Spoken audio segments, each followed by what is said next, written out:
Now, some academics at the University of Cape Town are planning to down tools this week. This is over wage demands. The UCT's Academics Union has described the institution's offer of a 3% wage hike as insulting. Let's get more now on this story, and we're joined by the lead negotiator for the Academics Union, Kelly Malt, who speaks to us from Cape Town. Kelly, good morning to you, and thank you very much for your time. Let's begin with this extraordinary step. The press release you issued does mention that it will be the first time in the history of this university that academics go on strike over wages. What pushed all of the people you represent to the edge? Thank you for having me on the show. Yes, it is indeed an unprecedented moment. It's never happened in the history of the University of Cape Town, not even in 2020 when management offered us a 0% increase.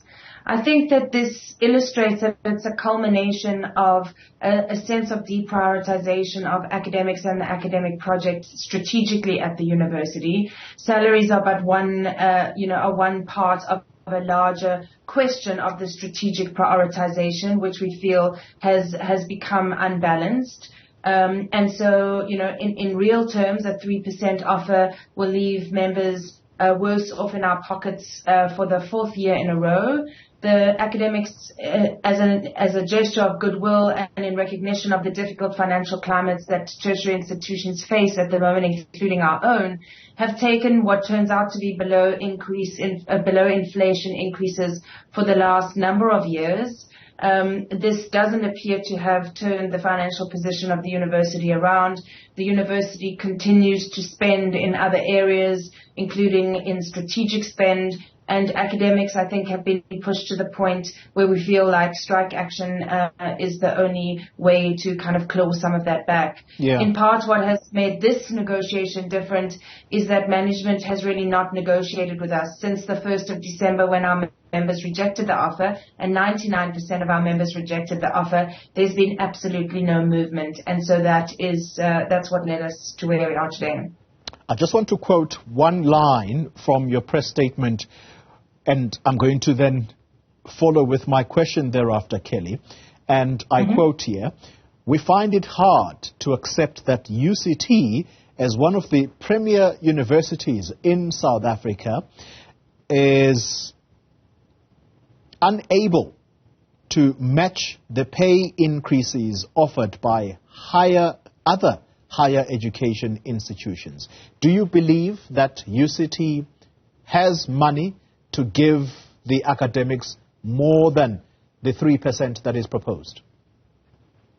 As I said before, academic salaries in general, are one part of what is a very large and very complex budget. With any budget, any company has to make decisions about how it prioritizes amongst those.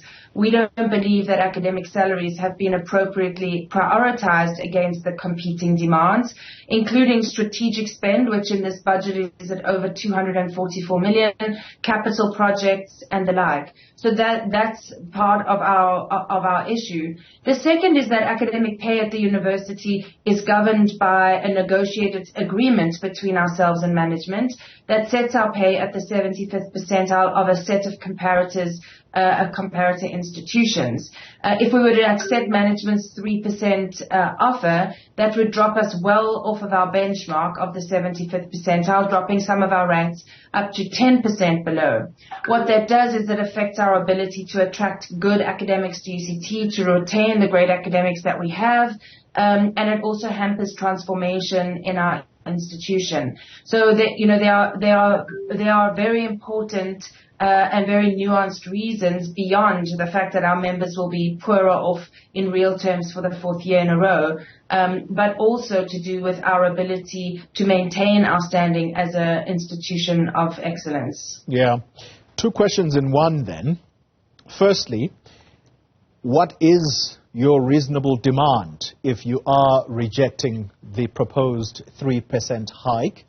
But add to that, why is it that it's 87% of the staff that have voted in favor of this strike, What do the rest say? So to get to the first part of your question, our demand was for an increment of Western Cape CPI plus 1%, which is what is required to move us back to the 75th percentile. Management offered us a 3%. Against that, Western Cape CPI plus 1 would be 7.1%. Comparator institutions have all managed to increase at 6% and above. So you can see that there's quite some distance there. Why is it only 87%? I think there is a proportion of our staff who had voted to have no industrial action. I think that was in the region of 24%. There's a proportion of our staff who would have preferred only to do work to rule. And the remainder makes up the number that voted for strike action, some with and some without work to rule. Yeah. Perhaps as we wind down our conversation, is there apprehension on your part as a union that represents your members there as to what will happen to the reputation of this institution? We did start the conversation by saying it will be the first time that this university embarks on such an action. It is a reputable institution, not just in South Africa, but across the world. Do you worry that this might be bad for the image of UCT? We're enormously concerned about the impact of strike action. It's a decision that we have not taken lightly. It's a decision that we've taken for the first time in the history of the union. I think that as academics, we are enormously invested in the institution. Many of us will have spent our entire academic careers here, from being students to teaching our whole lives here. We care deeply about our students. We have worked around the clock and in extraordinarily difficult circumstances through COVID and through the post-COVID period, or as we came out of COVID, to keep the institution together. So the idea that this comes as a kind of knee-jerk reaction, I think, is completely incorrect. We also have engaged management consistently since we gave our demand to management on the 3rd of October last year, imploring them to remain at the table and to have some kind of discussion with us. At the end of the day, management has decided since the 1st of December not to give us a revised offer. We have met with them at the CCMA, where they returned with no revised offer and nothing to discuss. And so really it's management's choices in negotiating with us that have brought us to this point, rather than academics' frivolous kind of lack of concern for the institution. We fervently hope that management will come to us with an offer even before we meet at the CCMA again tomorrow. It is obviously our preference to settle this amicably, but at this point we have tried everything in our power to make sure that happens, and we've not been able to shift that needle. Yeah.